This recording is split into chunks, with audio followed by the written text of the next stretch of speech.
All right, guys, we wanted to send you another tutorial to kind of explain what to do whenever you're inside of a meeting to show you some of the hosting capabilities that you have. The reason why we want you to have this information if you're a host is because we want you to feel like you really are in control of the meeting. And so we wanted to show you some of the functions and some of the abilities that you have within the meeting so that it goes off without a hitch and everyone has a great experience and you feel like you have control of the meeting at all times. Absolutely. So first thing we want to show you is kind of what your screen should look like to help you have everything in your field of view. First thing don't want to do full screen on here because some of the functions go away or hide while you're doing that. As you can see, even getting in and out of that makes it difficult. So what we recommend is just expand your screen to cover up most of your screen. What I also recommend is have your YouTube video with this week's message already off to the side, so you're ready to jump over to that when ready or when needed. Next, you want to bring up your participant view. So this shows you all the people that are in the meeting. Right now it is just us until other people start joining the meeting, as well as you want to bring up your chat view. So here's your chat view, and so you want to have all three of these, your regular screen, this, and the other, all ready and available. And then um, and then the next thing is you want to make sure you're recording. And so as Pastor JD hops over to join our Zoom call, um, as he's hopping over, we'll see you have your participants, your chat, and your screen recording is already happening. This is something that you should have preset in your settings. If you already checked out our other tutorial on how to set all of your settings in the settings menu before the meeting, make sure you check that out and follow through and copy all of ours. Next, you want to be ready. You should have enabled waiting rooms so that those wanting to join the meeting are thrown into waiting room. As you can see, Pastor JD he's clicked to join in, but has not let him in yet automatically. Instead of automatically letting people in, we want you to have to admit people in or let them in. So I'll click admit. I recognize who that profile is, let him join. All right, and so now as he's joining, we now have his view in here. And so that is how you admit somebody into your meeting. Now, for those of you, we did a tutorial if you are on a cell phone and you are the meeting host, how you could transfer your hosting capabilities over to your co-leader. But also, if one of the leaders is more tech savvy than the other, you may want the more tech savvy leader to kind of become the host. So if that were the case, if I said, you know what, JD, you're a little bit more tech savvy, how about you be the host?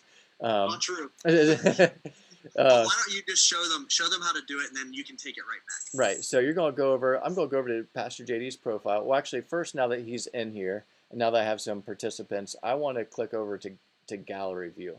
So I have everybody's screen in my field of view. I can see everybody at once. So you have your speaker view, your gallery view. You want to go to gallery view, so it looks like this. And so now I can either go over here to the side, and I can click more, and I can hit make host.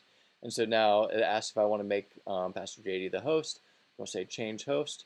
And so now he is the host. So you can see down here at the bottom, some of my hosting function capabilities went away because he is now the host. Now if I want to take back the hosting capability, I can click over, I can ask Pastor JD to excuse me, make me the host instead. So he can go over, he can click on that side view, he can click on these three dots on my name, and then he can make me the host again. And so he can do that. So Pastor JD, go ahead and click hosting rights back over to me. Just did it. And so it says now at the top of my screen, it says you are now the host. All right, so it's just that simple. You can see at the bottom, all of my functionalities came back up right here. And so that is how that is taken care of. So next, you want to go in and change some of your chat functions. So we have chat available here, but you want to go in and in your settings, if you check out our other video, if you haven't yet, make sure you go in and change all of your master settings to the exact specifications we gave you. And in that, you should have made it to where chats could only happen with participants and you, the host, or to everyone, or actually to you, the host only. And so right here, you can see we have this on host only. Make sure that that is true. But as you can see here, Pastor JD can still message me directly. So if a student has a question that they want to ask, they can still directly message the host. This just prevents them from having little side chats in the background, or just talking, or just sharing ridiculous links or anything like that. So you can see he says he has a question. I can acknowledge him, say, hey, Pastor JD, go ahead and ask your question, and he can go ahead and do that. But he only wants to type in the chat. Maybe it's a personal question or something like that, or he feels embarrassed to ask that question. So he can go ahead and type it in there. The reason why we decided to take that function away is just because we think that it will just help eliminate distractions.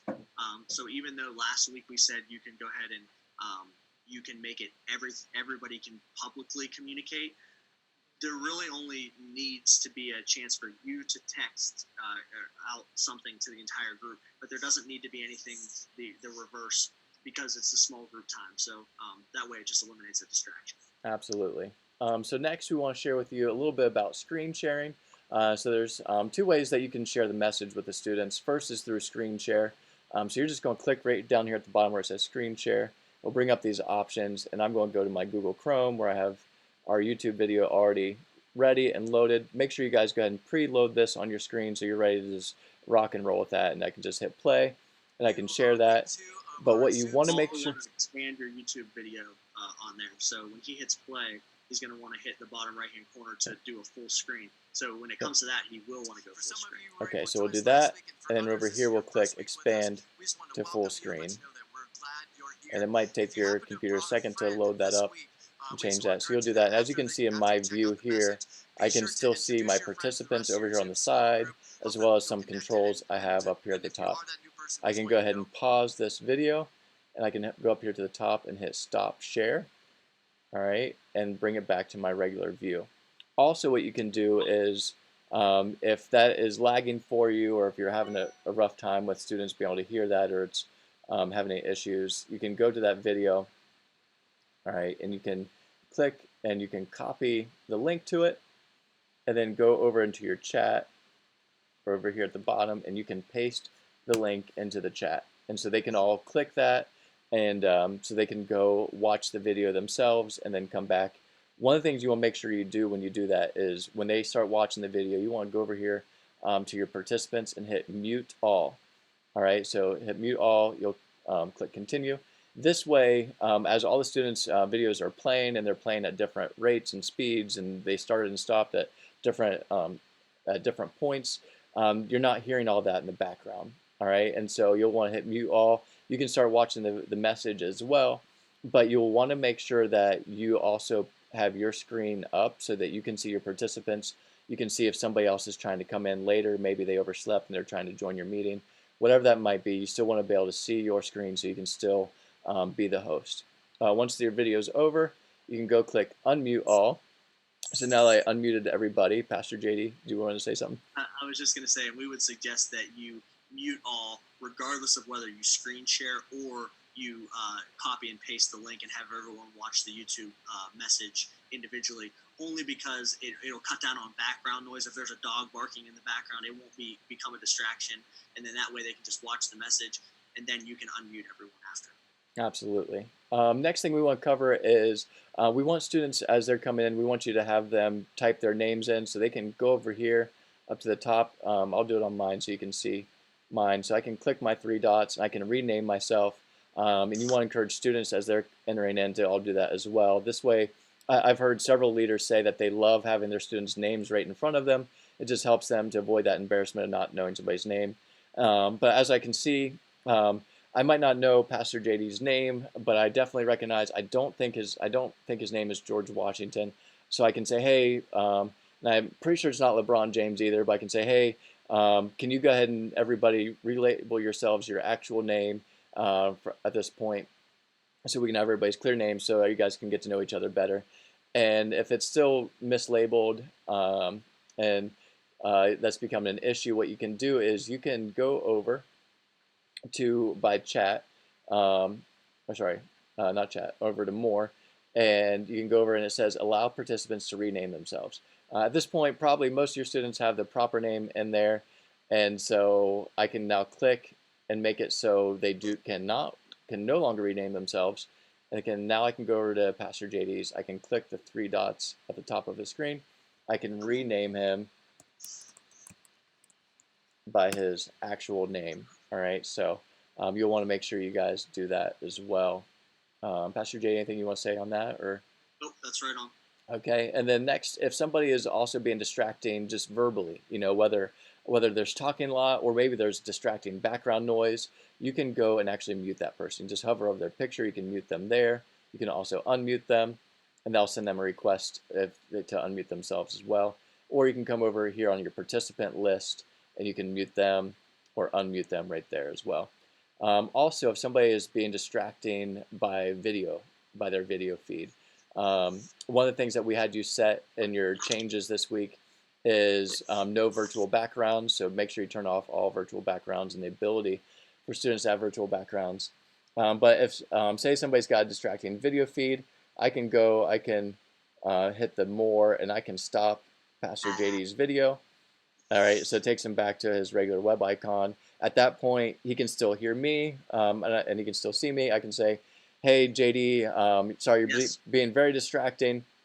We really want to have a great focused group, and I don't want you taking that away from others. So if you could just please come back and not be distracting, you can go ahead and start your video feed when you are ready to have a mature conversation. And so once he does that, he can reinitiate his video feed.